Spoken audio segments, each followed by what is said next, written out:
This is not Elgato's Facecam 4K. What this is, the image you're seeing now is from their Facecam Mark II, which is a webcam that I've been using for almost 2 years now.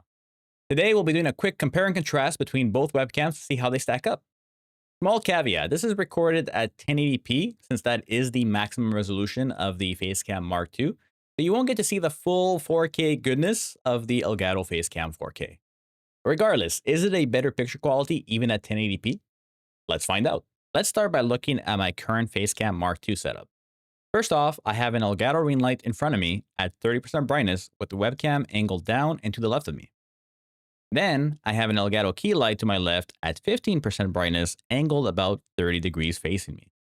With that in mind, in the Elgato camera hub, these are my settings for the Facecam Mark II. I have my zoom at 100% or 84 degrees, which is the maximum angle of the Facecam Mark II. Then moving on to contrast, saturation, and sharpness as part of the picture settings, I've upped them all to 60% and I'm pretty happy with the way the image looks. In terms of vibrancy, I haven't added any value there. Next, in terms of exposure and white balance, I manually tuned these. In general, it's probably a better idea to manually tune them over the automatic settings. You can keep them automatic if you'd like. Elgato does a pretty good job of figuring it out, but you can definitely get a better image if you do take the effort to manually tune it yourself. Now, with automatic turned off on the exposure, I have my shutter speed set to 1/120. So why do I have it set to that shutter speed? I had heard that a good rule of thumb for that is to do double your frame rate. So if you're recording or streaming at 1080p 60, having your shutter speed at 1/120, the 120 being double the frame rate.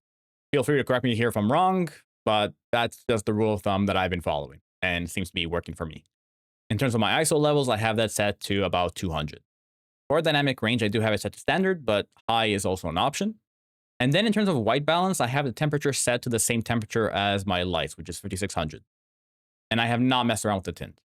In terms of noise reduction, I left it on medium. I felt like that was the most balanced. And then being in Canada, for anti-flicker, I left it at 60 Hertz. Now let's make the switch to the Facecam 4K. Funny story, I actually recorded and edited this video, but I'm actually re-recording now because I didn't actually like how that picture ended up. Being the perfectionist that I sometimes am, I head cased and here we are again. So the image you're seeing now is what I landed on. So let's go through my Elgato camera hub settings. Starting from the top with zoom FOV, we are at 100% or 90 degrees for the Facecam 4K, which differs from the Facecam Mark II, which is actually 84 degrees. In other words, there's a lot more to see with the Facecam 4K.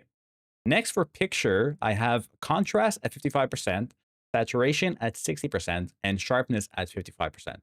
This actually differs from the Facecam Mark II, where I had everything set to 60%.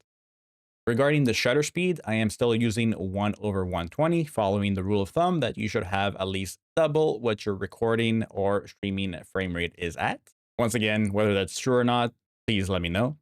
And then for ISO, we saw a big bump here from 200 with the Facecam Mark II to 2000 with the Facecam 4K. So the Facecam 4K in comparison to the Facecam Mark II does like a lot of light. And if you don't have it, then you'll need to bump your ISO up. Next, for dynamic range, I went with standard. You do have the option for wide as well as high dynamic range. High dynamic range being limited to 30 frames per second. And then for white balance, I left the temperature at 5600, which is what I have my ring light and key light set to. And then for anti-flicker, we actually have that set to 60 Hertz because we are in Canada. And then for noise reduction, I actually went with off. And I would say, in my experience with the Facecam 4K so far, off or low seems like the sweet spot, whereas with the Facecam Mark II, I was actually comfortable having it on medium. Since the Facecam 4K is so precise and so detailed, I do feel like having noise reduction set to off is fine. But once again, if you do find maybe there's a little bit of noise in the scene, try low instead.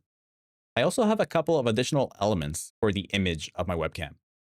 Number one, we're actually using a LUT, a lookup table called True Tone from the Elgato Marketplace, and I have that set to an intensity of about 40%. And number two, Elgato is the first to bring physical lens filters to webcams with the Facecam 4K.